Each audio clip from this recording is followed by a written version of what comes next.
Malam, perkenalkan nama gue Iqbal Haryadi.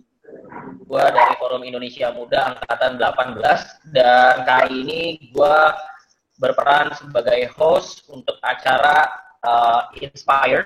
So, apa itu Inspire? Gue akan screen share gue dulu. Tentang Inspire. Jadi Inspire adalah proyek komunitas. Jadi ketika kita pelatihan Forum Indonesia Muda Angkatan 18, ada salah satu program di mana kita dibagi per kelompok, kemudian diminta untuk menciptakan sebuah proyek yang bisa di-share ke publik. Nah, salah satu yang kita buat adalah Inspire, di mana kita pengen bikin webinar series yang tujuannya adalah mengajak alumni-alumni Forum Indonesia Muda untuk menceritakan cerita-cerita mereka. Jadi Forum Indonesia Muda ini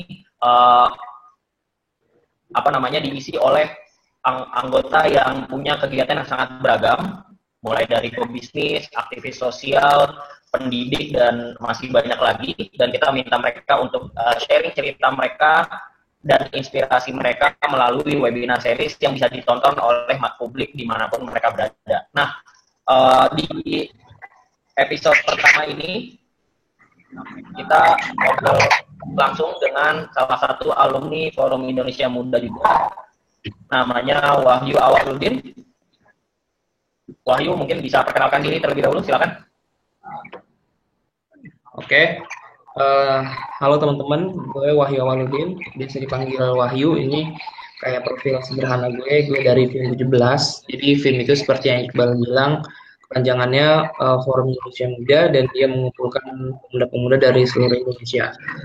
Dan kegiatan itu beragam banget, dari bisnis, kemudian taman baca, kemudian campaign pendidikan, kemudian social entrepreneurship, dan lain-lain. Jadi bagi yang mau ikut, nanti tahun 2017 dibuka ya pendaftarannya, selalu pantengin aja forumindonesiamuda.org. Gue akan sharing soal Hati Nuk Amar. Jadi apa itu Hati Nuk Amar, kita akan dijelasin, dan ini adalah konten yang akan gue bahas. Nah, apa sih relevansi sharing gue hari ini dengan teman-teman sekalian? Nah, kalau saat ini kan udah banyak banget tuh campaign di media ya, di internet yang seliweran. Mulai dari bantu bangun masjid lah, bantu bangun gereja lah, bantu si X lah, bantu si Y gitu. Nah, ada puluhan, mungkin ratusan atau bahkan ribuan campaign yang mungkin bisa jadi salah satunya adalah teman-teman nih yang bikin campaign. Nah, problemnya adalah bagaimana cara nyari uang di campaign itu kan, bagaimana cara nyari donasinya. Nah, inilah yang akan gue sharing karena berdasarkan fakta waktu gue ngejalanin Hati Nuk Amar sama teman-teman, itu kita dapat 1,3 M, dan behind the scene inilah yang akan gue sharing. Jadi teman-teman jangan berpikir ketika nge-launching satu campaign, teman-teman langsung bisa dapat gitu 10 juta, 100 juta, enggak gitu. Di baliknya itu ada hal-hal yang teman-teman harus lakukan, dan dia haruslah berbeda dibanding apa yang dilakukan oleh teman-teman yang lain gitu, yang nggak melakukan hal itu. Karena kalau misalkan melakukan hal yang sama, ya pasti hasilnya juga akan sama dengan yang lain. Nah, coba teman-teman ke Google dan googling lah, ketiklah Amar Atresia Bilier. Teman-teman akan dapetin sekitar 3.000-an konten, dan itu yang menjelaskan banyak hal lah tentang Atresia Bilier dan Amar itu sendiri. Nah, jadi intinya ketika Agustus 2014 gue dihubungin oleh dosen gue, namanya Pak Banu, dia dosen FEUI, disuruh kemana? Disuruh ke rumah Amar. Jadi Amar ini adalah seorang bayi yang sakit Atresia Bilier, jadi dia umur 5 bulan lah. Nah, Atresia Bilier ini mohon koreksi ya kalau gue salah, gue bukan seorang dokter. Intinya pankreas si penderita itu nggak berfungsi sehingga racun itu menyebar ke seluruh tubuh. Padahal harusnya kan dinetralisir lah racunnya oleh pankreas atau hati ya. Oke, nah Amar gambarnya, fotonya waktu dia berusia 5 bulan dan dia sakit Atresia Bilier, dan Atresia Bilier ini penyakit langka ya, satu di antara 10.000 orang. Jadi ciri-cirinya matanya menguning, kulitnya menguning gitu. Terus badannya kurus, dan kita harus ngumpulin 1 miliar untuk operasinya dalam waktu 2 bulan. Mungkin nggak sih gitu kan? Gimana caranya gitu kalau mungkin? Nah, yang pertama, lo harus yakin kalau lo bisa, karena kalau misalnya lo nggak yakin dari awal, yang lo nggak akan bisa. Nah, untuk ngedukung keyakinan itu, gue cari buktinya. Itu ada koin cinta untuk Bilqis, kalau teman-teman pernah dengar, dan berhasil mencapai 1,3 miliar. Jadi itu ya possible gitu. Nah, gue juga coba hubungin ibunya Bilqis, namanya Dewi Farida, walaupun nggak dibalas sih. Dan bikin notes tahun 2014. Nah, selain keyakinan, yang pertama, yang kedua itu gue selalu percaya dengan tim. Jadi bukan seberapa data yang lu punya, tapi seberapa bagus tim yang lu miliki. Jadi pisau atau ya katakanlah pisau kecil di tangan master itu lebih berbahaya dibandingkan pistol di tangan orang awam. Jadi yang penting itulah timnya ya, bukan senjatanya. Nah, jadi waktu itu gue berkumpul dengan gue yang satu visi, yang mastermind, dan gue sharing lah soal ini. Gue juga ngumpulin tim online, tim offline, ini tim offline, ini tim online ya, ntar ada lagi tim online, dan gue ngebentuk peta tim supaya teratur gitulah. Jadi ada bendahara, ada publikasi, lembaga, administrasi. Bendahara ini jelas yang ngurusin donasi, publikasi ini adalah tim online tadi, tim offline yang tugasnya untuk nyebarin kabar. Lembaga ini adalah gampangnya PR yang berhubungan dengan lembaga-lembaga di luar Hati Itu Kamar, dan administrasi adalah yang ngurusin administrasinya. Nah, tim publikasi sendiri karena ini sifatnya gue sharingnya campaign ya, jadi gue lebih detailin. Ada online, ada offline. Tim publikasi online itu terbagi dua, yang ngurusin paid berbayar dan free atau gratis. Jadi kita pakai Facebook Ads dan web, kemudian yang free-nya itu kita memakai Facebook personal dan fanpage, juga update di Twitter. Kemudian offline-nya kita memanfaatkan komunitas-komunitas yang ada ya, yang ini nih tadi, yang lembaga. Oke, kita lanjut. Jadi kita kerjasama dengan lembaga-lembaga, lumayan banyak lah. Ada non-profit, ada profit, brand yang ngebantu, brand komersial. Kalau yang profit itu ada yang ngebantu campaign kita. Kemudian yang non-profit ada PKPU, Dompet Duafa, Zakat Sukses, Portal Infak, dan lain-lain. Dan ada juga yang bentuknya komunitas, kayak Gepuk, Muhajirin Ansor, dan lain-lain. Kalau yang di atas sudah tahu ya, PKPU, Dompet Duafa. Nah, kalau Gepuk ini kayak kumpulan komunitas pendongeng. Muhajirin Ansor itu kayak komunitas anak-anak muda yang senang pengajian dan mengkaji Islam sih. Brand komersial itu jadi ya udah gue tulis begini aja. Ini sharing aja. Jadi kalau misalkan mau ngebentuk tim, teman-teman harus membentuk orang-orang yang beragam. Jadi jangan dari satu latar belakang, karena itu akan membosankan. Jadi beragam latar belakang dan expert, kemudian punya karakter bagus, mau kerjasama dan satu visi misi. Yang penting itu adalah yang paling dasarnya ya, punya karakter bagus dan satu visi misi. Sisanya ini sebenarnya bisa cincai lah, bisa dipelajarin. Expert, beragam, dan kerjasama itu bisa dipelajari. Tapi intinya adalah punya karakter bagus dan satu visi misi. Ya, ini adalah timnya. Gue harus memberitahu teman-teman tentang mereka. Ya, karena supaya fair lah ya. Karena bukan cuman gue doang, tapi ada banyak orang di baliknya. Ada Sandi, ada Yasir, ada Ica, ada Usama, ada Saki, ada Pintari, ada Fahmi, ada Lisa, ada Hana, dan ada gue. Ini adalah tim online ya, tim online. Nah, kemudian ada tim offline nih, Dongeng, ada Mbak Dini, dan gue. Ada banyak soalnya, ada sekitar 20-an lah, hampir 30. Nah, visi.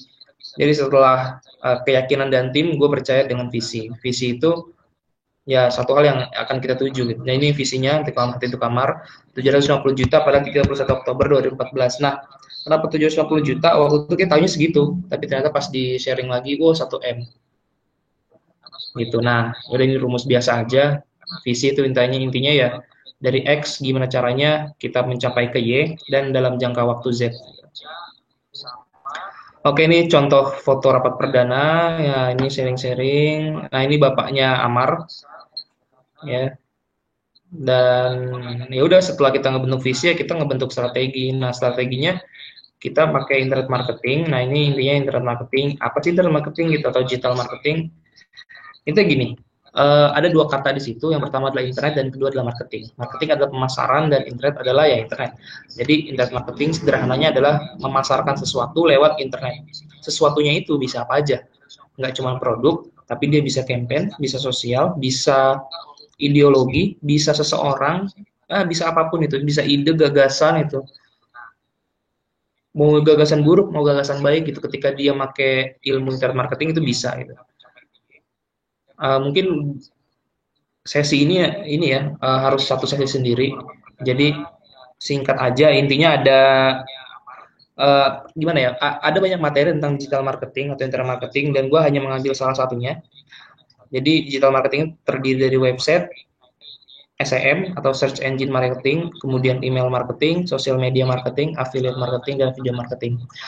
Mungkin beberapa dari kita tahunya internet marketing adalah social media marketing ya, dari Facebook, dari Twitter, tapi enggak, itu hanyalah salah satu bagian dari internet marketing. Kalau misalkan mau pakai semuanya, kita pakai 6-6-nya. Gitu.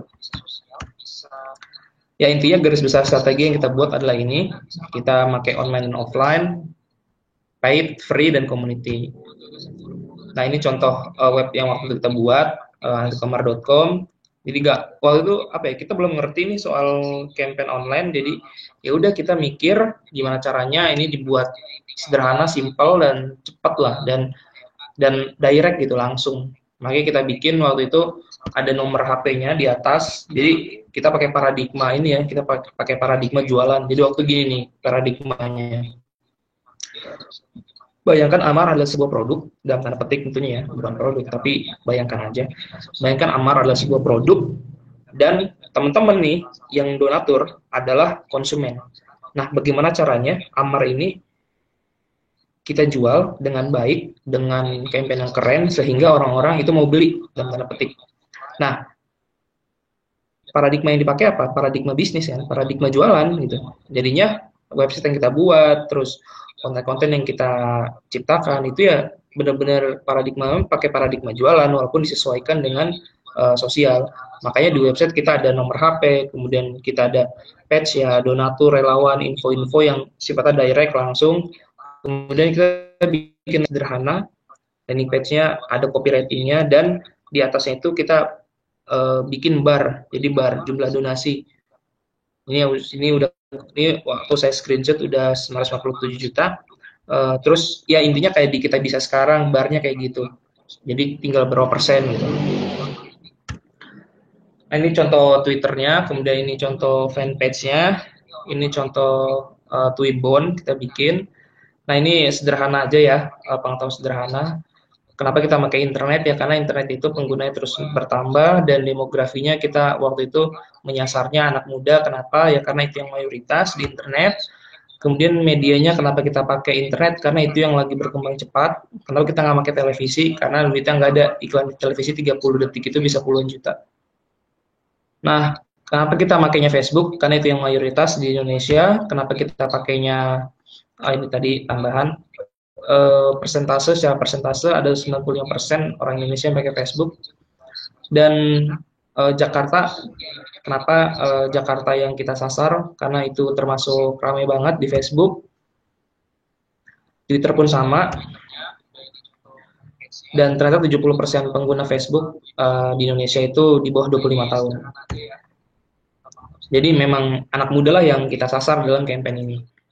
Nah, Indonesia suka juga share, makanya share-nya banyak, ntar kita lihat. Kemudian ketika bikin campaign ini kita pakai BCA doang. Kenapa pakai BCA? Ya kita makainya karena ada datanya gitu. Orang Indonesia mayoritas pakai BCA. Terus sifatnya pakainya bank transfer gitu. Dan kita pakai sosial media karena secara data itu yang paling besar di Indonesia.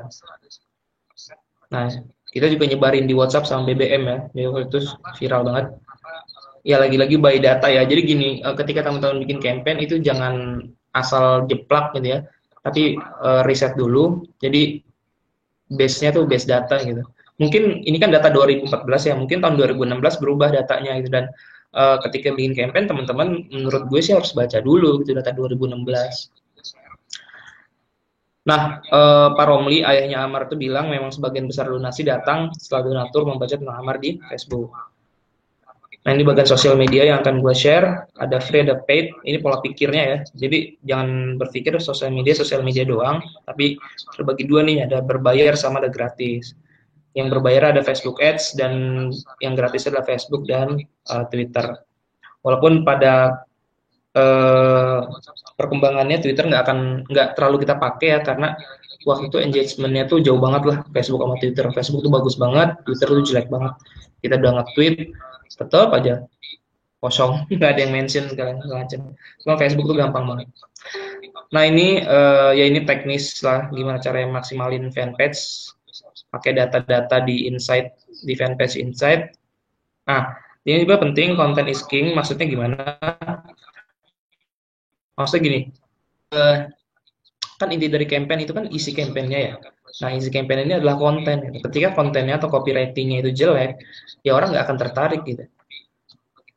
Bahkan mayoritas orang, kayak 61% konsumen, itu lebih nyaman beli produk ke perusahaan yang memproduksi konten secara berkala gitu. Jadi kalau misalkan paradigma ini ditarik ke campaign Hati Untuk Kamar, jadi orang tua akan lebih sering atau lebih senang donasi, ya katakanlah ke panitia campaign yang diupdate secara berkala campaignnya. Nah, jadi waktu itu memang kita update setiap hari gitu. Nah, ini ada 4 jenis konten ya, teks, gambar, video. Tuh, ini kayak saya salah ketik. Nah, ini data. Jadi gini, lagi-lagi ya, based by data. Jadi jangan ngasal. Data ini kita ngambil keputusan itu bisa lebih yakin gitu. Nah, kayak misalkan ya, konversi yang paling tinggi dari fanpage Hati Untuk Kamar itu adalah status foto dan video. Jadi waktu itu ketika gue baca ini ya udah gue lanjutin aja update foto, ya kan. Kalau video kan susah dibuat tuh, jadi mendingan foto aja gue fokusin gitu. Jadi status tuh akhirnya enggak gitu. Lebih teknis lah ya, ada rank, kemudian algoritma Facebook, ntar silakan dipelajarin.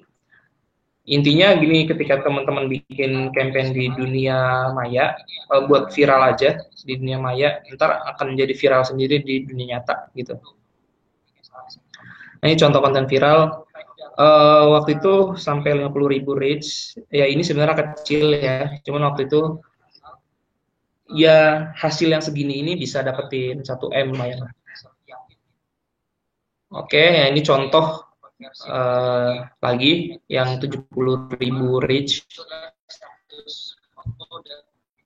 Nah,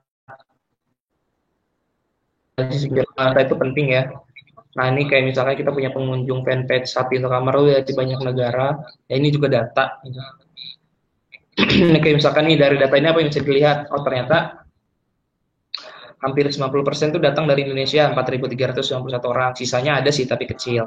Ya udah, berarti kita campaign fokus ke Indonesia aja. Walaupun pasti ntar ada yang datang dari luar negeri. Dan benar, ketika gue lagi jalan waktu itu ada yang telepon dari Korea Selatan kalau nggak salah, terus langsung donasi. Terus ada yang dari Taiwan donasi gitu.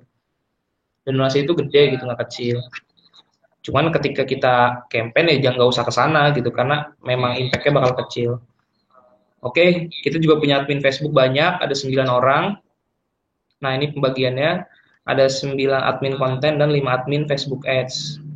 Dan ini jenis-jenis konten yang kita lakukan, ada quotes, ada update kabar si Amar, ada update kegiatan Hati Untuk Amar, ada update screenshot, kemudian screenshot apa ya? Screenshot rekening. Jadi, Mas saya bayar sekian, itu kan pada confirm tuh. Nah ini diupdate di screenshot, tapi di sensor dulu yang daftar, yang bayar. Kemudian update donatur, jadi ada beberapa donatur yang mengirimkan foto mereka, yang itu harus update. Gitu. Kemudian update rekening. Ada juga foto statement, jadi kita mendukung Hati Untuk Kamar gitu. Dan ada update dari media. Tadi seperti yang gue bilang, ketika kita melakukan viral di dunia maya, dunia nyata itu akan ngeliput sendiri. Karena dunia nyata itu butuh konten dan mereka akan mengambilnya dari dunia maya. Jadi itulah pola pikirnya. Sharing juga seluk-beluk atresia biliar dan mengingat gue bukanlah seorang dokter, jadi ya yang dangkal-dangkal aja.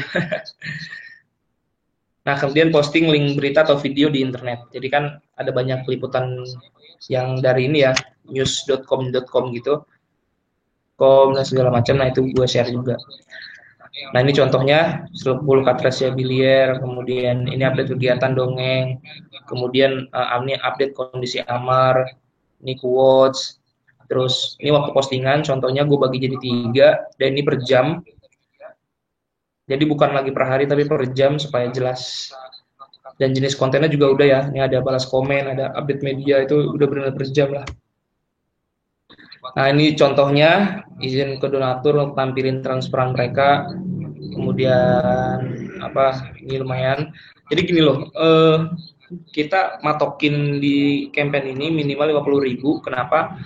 Sebenarnya kan kita kalau mau menyumbang itu kan ya bebas-bebas aja nih ya, mau 10.000 kayak mau 100.000 gitu. Tapi kita tetapkan nih di copywritingnya, kita netapin minimal 50.000. Kenapa? Supaya kita bisa memprediksi berapa orang yang seharusnya menyumbang.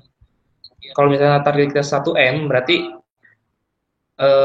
butuh 20.000 orang yang menyumbang masing-masing 50.000 rupiah 1M. Nah, akhirnya kita melakukan perhitungan untuk mendapatkan 20.000 donatur yang menyumbang 50.000 rupiah, kita mesti campaign seluas apa nih gitu. Nah, itu yang kita hitung dan akhirnya kita lakukan jebret langsung campaign ke, waktu itu kita ngitung berapa ya? Harus ke 1 juta orang kalau nggak salah deh. Jadi kita harus campaign ke 1 juta orang supaya dari 1 juta orang itu terkonversi yang 20.000 orang menjadi donatur yang masing-masing menyumbang 50.000 rupiah. Pada akhirnya kurang dari 20.000, alhamdulillah tapinya ke kumpul 1M karena ternyata dari 20.000 orang itu ya banyak tuh yang nyumbang jutaan gitu, bahkan puluhan juta juga ada. Nah, ini alhamdulillah. Cuman intinya jangan ngasal, lagi-lagi based by data, dan kita harus melakukan perhitungan yang rinci. Nah, ini contoh konten lagi, jadi di koran ada liputan Hati Untuk Amar, kemudian kita potret, kita share di fanpage. Ini juga Radar Depok, kemudian liputan 6, Metro News, kemudian Kompas, kemudian Depok News, dan ini di YouTube. Jadi di YouTube juga muncul tayangan-tayangannya, dan ada video-videonya beberapa, dan akhirnya kita diundang ke Sarasehan. Waktu itu udah kekumpul sekitar 900-an deh, 900 jutaan, jadi tinggal sedikit lagi. Nah, ketika kita diundang ke Sarasehan itu langsung nambah cepat gitu ininya, pertambahan donasinya 0,3. Ini contoh di Sarasehannya. Ini foto-foto tim aja. Terus kita juga bikin foto statement ya, dukungan. Saya mendukung Hati Untuk Amar gitu. Ini sebenarnya mengendalikan apa ya? Sih sebenarnya gimana ya? Ini menunjukkan ke publik gitu bahwa ini gerakan serius dan memang benar-benar, dan orang itu punya rasa keterikatan emosi dengan menampilkan kata-kata dukungan ini gitu. Jadi kayak misalkan teman-teman nih ngelihat ada satu fanpage, terus di situ ngelihat ada kumpulan orang yang ngedukung, terus secara emosi teman-teman akan bilang, wah ini memang harus didukung gitu, karena mayoritas orang kan itu kan ngikutin ya, following gitu. Jadi teman-teman harus menciptakan tren supaya diikutin gitu. Nah, ini satu caranya ya bikin kartu dukungan aja gitu. Nah, ini banyak banget itu. Akhirnya ada beberapa orang yang ngebantu gitu, misalkan dia jualan dan 100%-nya didonasiin. Nah, itu juga kerjasama dengan komunitas PKPU, Gepuk gitu kan, gerakan pendongeng untuk kemanusiaan, ini komunitas pendongeng gitu.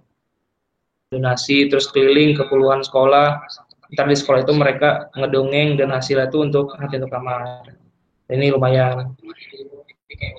Dan sempat juga diwawancara oleh Trans TV Gepuk ini, dan kita juga bikin Wall of Dream. Intinya gini, kan keluarga Amar ini kan butuh dukungan material dan imaterial ya. Jadi selain uang itu butuh dukungan mental. Nah, sementara yang jenguk itu kan banyak. Ya udah kita bikin aja satu apa ya, kayak satu, ini apa sih sebutannya? Kayak mading lah ya, mading, dan isinya itu ucapan semangat dari orang-orang yang jenguk gitu. Jadi si keluarga Amar ini bisa dapat dukungan moral juga lah selain materi. Nah, kemudian saya menulis di selasar.com, gue pengen dokumentasiin metode yang gue pakai sehingga gue nggak lupa dan bisa dipakai juga oleh teman-teman yang membaca juga menonton video ini. Makanya gue tulis di selasar.com dan kemudian ada juga di ilovedigitalmarketing.wordpress.com yang ditulis oleh Ilman Akbar. Jadi Ilman ini alumni FIM juga dan dia pendiri anakwi.com. Nah, kita juga bikin campaign di Facebook Ads. Ini sebenarnya perlu satu sesi sendiri, jadi gue nggak akan sharing banyak ya. Intinya untuk menjadi viral di online itu ada dua cara. Yang pertama, lu terkenal. Yang kedua, lu mentarget orang-orang. Jadi ini contoh. Gue pakai contoh koin cinta Bilqis ya, sama hati untuk kamar. Koin cinta Bilqis lu nonton di mana? Di video kan? Di video, di TV kan? Di TV, di radio. Pokoknya banyak banget lah yang ngeliput gitu. Nah, intinya koin cinta Bilqis ini jadi gerakan massal gitu, yang seluruh masyarakat tuh tahu gitu. Nah, akhirnya banyak orang yang nyumbang. Nah, apakah cara itu berhasil? Berhasil. Apakah cara itu yang terbaik? Belum tentu. Karena ada cara yang lain. Hati untuk Amar. Hati untuk Amar itu nggak terkenal. Dia bukan gerakan massal yang seluruh orang Indonesia tahu. Tapi dia ada gerakan tertarget, yaitu menemukan orang-orang yang kira-kira mau ngebantu. Jadi kita ngeliat gini nih, hati untuk Amar, pola pikirnya gimana? Dia kan sakit, yang sakit adalah bayi. Nah, kira-kira siapa yang mau nyumbang? Yang pertama adalah emak-emak dong, ibu-ibu, karena ibu-ibu pasti nggak tahan ngeliat ada bayi sakit. Nah, kedua, orang yang tertarik sama sosial. Nah, yang ketiga, orang yang tertarik sama agama. Kenapa orang yang tertarik sama agama? Karena orang yang tertarik sama agama, dia biasanya sosial juga, sosial kuat. Karena ada doktrin pahala kan di agama kan. Nah, artinya orang-orang yang spesifik ini nih, ketika kita melakukan iklan, ketika kita melakukan campaign, kita fokus ke orang-orang ini, dan ketika menulis copywriting yang ditujukan untuk mereka gitu. Dan ketika kita juga ketika campaign Facebook Ads, kita lebih targeted lagi. Kita menargetkan hanya di Jabodetabek dan kita menyebarkan ke wartawan gitu, ke ibu-ibu dan wartawan. Kenapa wartawan? Karena wartawan membutuhkan konten. Kenapa ibu-ibu? Karena ibu-ibu nggak tahan melihat ada bayi sakit. Kenapa Jabodetabek? Karena mereka yang punya daya beli tinggi, sehingga mereka pasti bisa nyumbang. Kemudian umurnya itu di atas 25. Kenapa di atas 25? Karena mereka yang punya daya beli dan sudah bekerja. Jadi begitu ya teman-teman. Jadi pola pikir di balik campaign ini, deteksi dulu siapa kira-kira yang bisa menyumbang, dan semua strategi itu dibuat berdasarkan target market tadi.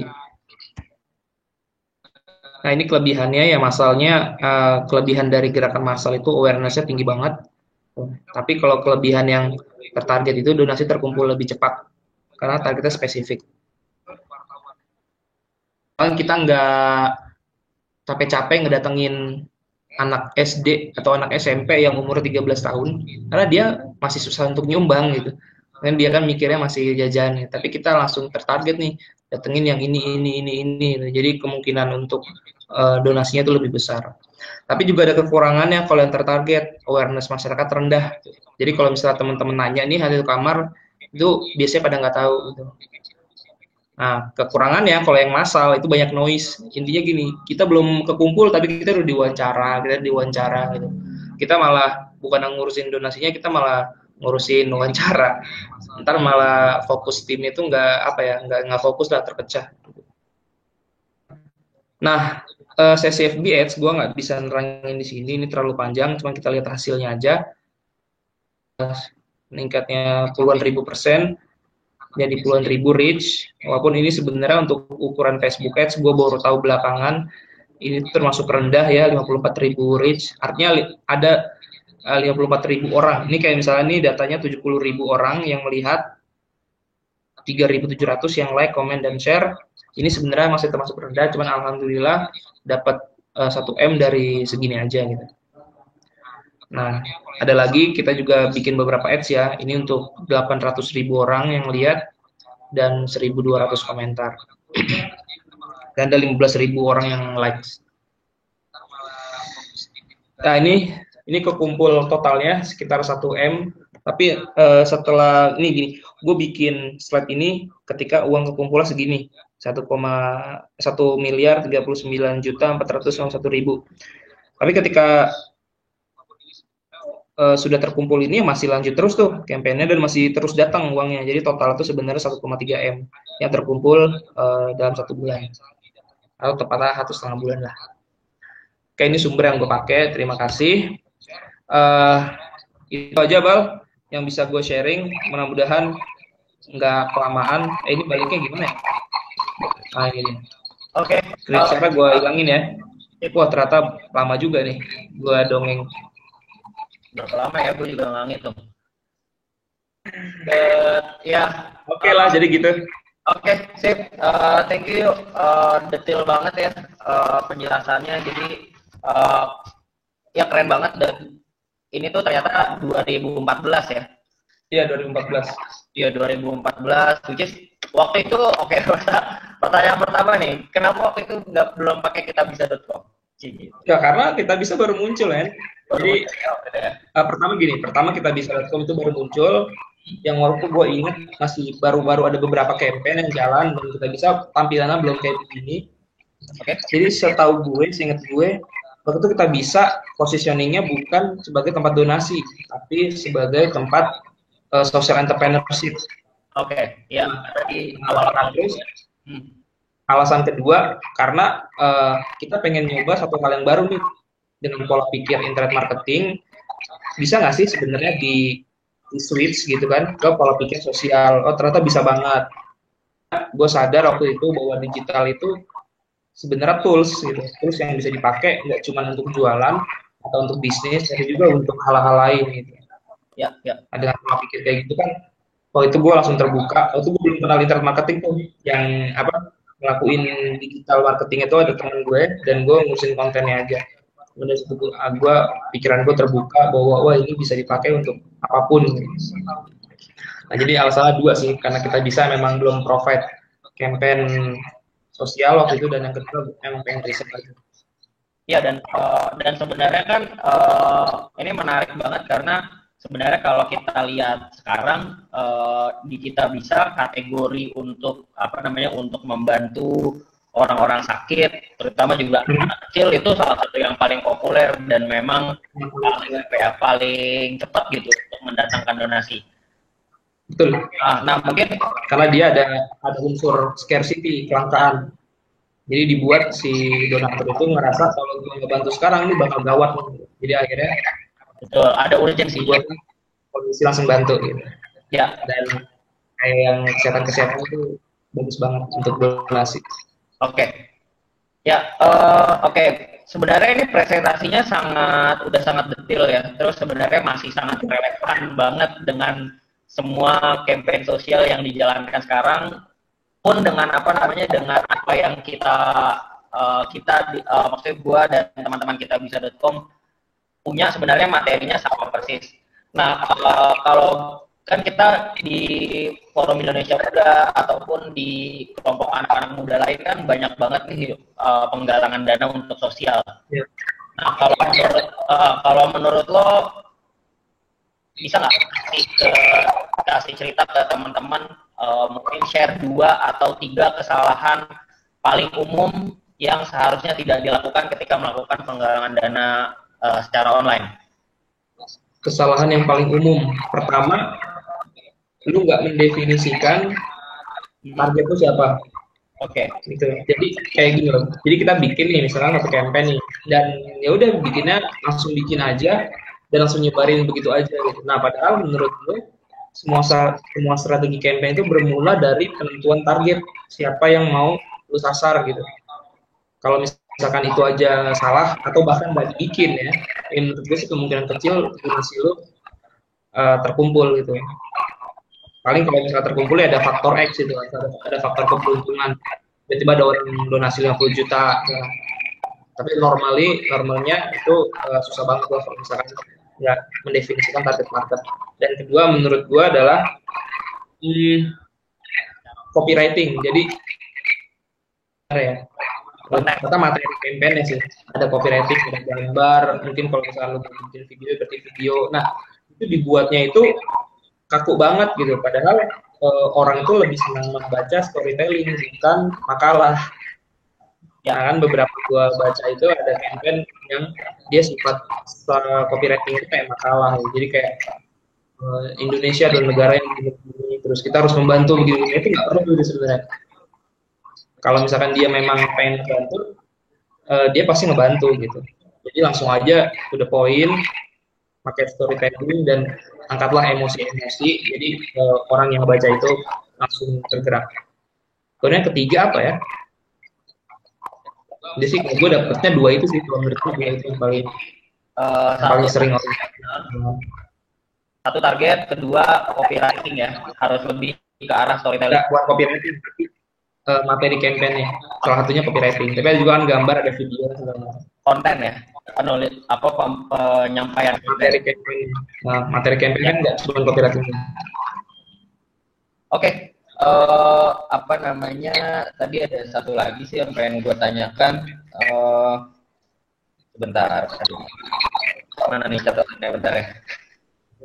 Ya lupa. Itu udah ngantuk nih. Iya, hilang. Anyway, oke, ini apa namanya? Mungkin pertanyaannya banyak. Kalau misalnya campaign hati untuk Amar kan spesifik, memang bantu satu orang gitu. Oke. Dan kebutuhannya memang spesifik gitu untuk dia punya penyakit atresia biliar dan perlu disembuhkan. Kalau misalnya teman-teman kita yang punya program tertentu, misalnya proyek-proyek sosial, katakan ngajar di suatu desa atau pembangunan, misalnya infrastruktur di masjid kayak gitu ya. Itu gimana menurut lo kira-kira? Apakah maksudnya langkah-langkahnya ya? Metodenya sama, mungkin perlu dimodif? Flow campaign-nya menurut gue gini, kita balik lagi aja ya pakai paradigma jualan di internet. Jadi anggaplah campaign itu adalah produk dan donatur lu adalah pembeli. Nah gimana caranya menjual dalam campaign lu itu ke donatur sehingga mereka akhirnya mau membeli. Nah gimana caranya? Memperbagus produk dong, kualitas produk lu harus bagus, which is materi campaign-nya harus bagus. Kemudian ketika lu jual sesuatu, ya target marketnya harus dipikirin. Kayak misalkan lu nggak mungkin jualan ARS sama ke orang Eskimo gitu kan nggak mungkin gitu kan. Kalau mau jual ARS ya ke orang-orang di daerah Katulistiwa atau di Gunung Pasir. Nanti memang dibutuhkan. Nah kalau misalkan katakanlah campaign masjid gitu, iya jangan disasar ke orang Nasrani gitu, nggak akan masuk tuh campaignnya, tapi sasar ke orang Muslim. Dan bahkan kalau mau di spesifik lagi, campaignnya ke orang Muslim yang ideologisnya kuat gitu. Nah itu pasti lebih cepat lagi gitu. Atau kalau misalkan rumah sakit, kita bikin target marketnya mau bikin rumah sakit nih, kemana tuh ya? Berarti ke orang-orang yang menghargai kesehatan, kayak misalkan dokter, pokoknya di industri kesehatan lah. Nah gue sebenarnya tahun lalu 2015 itu tuh bikin campaign juga, bikin kelas di daerah Bogor, Desa Quran sebetulnya. Waktu itu kita mau bikin satu kelas dan butuhnya sih 100 juta ya. Ya udah gue pakai pola pikir yang tadi, kita bikin target marketan nih, kayak misalnya gini nih pola pikirnya, kita mau bikin kelas. Nah siapa yang tertarik yang kira-kira akan mendanai kelas itu? Berarti kan orang-orang yang menghargai pendidikan kan. Nah orang-orang yang menghargai pendidikan itu biasanya pendidikan tinggi juga gitu. Nah jadi waktu itu gue targetin ya udah S1 ke atas. Nah kemudian orang-orang universitas, walaupun orang sekolah juga gue targetin, tapi enggak inilah mayoritas itu orang-orang universitas. Terus itu sekolah apa? Itu sekolah MI, Madrasah Ibtidaiyah, atau sekolah agama. Nah berarti gue targetin adalah orang-orang yang tertarik dengan agama. Kemudian orang-orang yang tertarik dengan sosial. Nah apalagi gitu ya. Jadi ada unsur-unsur tertentu yang lu harus gali dari campaign lu, dan itu yang harus lu targetin gitu. Oke, kayak unsur-unsur ini kadang-kadang suka hide nih, suka tersembunyi. Nah itu yang pentingnya tim sih, karena tim itu bisa membantu lu untuk mendeteksi hal-hal yang tersembunyi itu gitu. Bahkan kalau gue pernah dengar ada yang campaign, nah kayak misalnya gini nih yang Hadit Kamar, gue tadi nggak ngerti kan, ini kenapa di campaignnya ke wartawan gitu kan? Kan biasanya kalau kalau yang ibu-ibu itu dari gue kan ya udah ibu-ibu lah, ibu-ibu kan yang memang tertarik sama anak bayi kan. Tapi ada teman gue Maula bilang ya udah kita campaignnya ke wartawan, terus gue bingung ke wartawan karena wartawan yang bisa memviralkan cerita itu. Jadi di campaignnya ke wartawan kan ntar dia baca terus dia googling nyari terus dia tulis di medianya dan akhirnya memang benar kan itu yang banyak ditulis di media online offline dan akhirnya masuk ke Sarasehan kemudian di yang lain Tirta 6 dan lain-lain. Jadi untuk menanggung target market ini menurut gue butuh beberapa orang untuk mikir sehingga akhirnya bisa dapat target-target itu yang unik lah yang nggak terpikirkan gitu sih. Sisanya kalau misalnya campaignnya menurut gue itu masalah penyebaran berita aja ke siapa. Sip. Oke. Ada lagi? Ada lagi apa ya? Yang menurut gue semangat bidang ini kan sebutnya kan crowdfunding ya. Dan menurut gue di Indonesia itu belum banyak nih orang-orang yang paham dengan crowdfunding digital. Cuman yang ingin gue sampaikan adalah gabungkanlah rasa peduli care itu dengan ilmu gitu. Orang-orang yang berhasil menggabungkan antara caring dengan knowledge itu akan mendapatkan senjata yang luar biasa hebat itu untuk membantu orang. Jadi kalau misalkan lu caring doang tapi nggak punya ilmu, ya lu bisa ngebantu sih, tapi ngebantunya terbatas itu. Kalau misalnya lu punya ilmu doang tapi nggak ada caring, ya lu nggak bisa bantu siapa-siapa. Gitu. Kita tidak menggabungkan keduanya, ilmu dan rasa pedulian, lu akan bisa membantu orang-orang itu massal dan itu sangat luas dan semangat juga buat teman-teman film lah kan teman-teman film banyak banget ya campaign sosial. Right, oke, thank you yuk. Gue pengen coba summary lagi ya dari awal sebelum ditutup. Jadi tadi Wahyu udah cerita banyak tentang campaign dia Hati untuk Amar tahun 2014. Nah beberapa hal yang penting adalah ketika kita membuat campaign sosial, yang pertama adalah membentuk tim yang bagus, karena tim yang bagus ini yang akan jadi senjata terbesar untuk kita jalanin campaign ini. Yang kedua harus bikin target yang jelas, status quo-nya apa, terus targetnya apa, dicapai dalam jangka waktu berapa lama, baru dari sana kita bisa membuat flow campaign, target campaign yang lebih jelas, menyebarkannya kepada siapa dan seterusnya. Yang ketiga, gue rasa ini masih relevan sampai sekarang. Facebook itu masih menjadi sosial media yang paling efektif untuk membuat sebuah campaign viral. Kemudian yang keempat, konten is king. Pembuatan konten itu sangat penting, di mana kita membuat konten-konten yang baik dan membuatnya jadi bisa tersebar secara cepat orang-orang. Itu juga menjadi sangat penting. Nah, yang terakhir adalah bahwa kepedulian aja nggak cukup. Jadi kita nggak bisa cuma mengandalkan rasa peduli kita, caring kita, tapi juga harus ditambah dengan ilmu supaya kegiatan sosial atau apapun yang kita buat itu bisa punya impact yang jauh lebih besar dengan ilmu yang kita punya.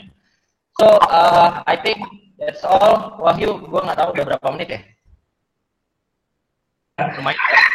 Ya, kayaknya akan diedit lagi, tapi thank you untuk waktunya. Thank you udah jadi yang pertama untuk Project Inspire. Mudah-mudahan nanti next-nya bisa lebih banyak lagi untuk sharing hal-hal lain. Lebih baik lagi lah. Ya, dan semoga bermanfaat untuk teman-teman semua yang nonton. Terima kasih. Buat tutup. Assalamualaikum warahmatullahi wabarakatuh. Sampai jumpa di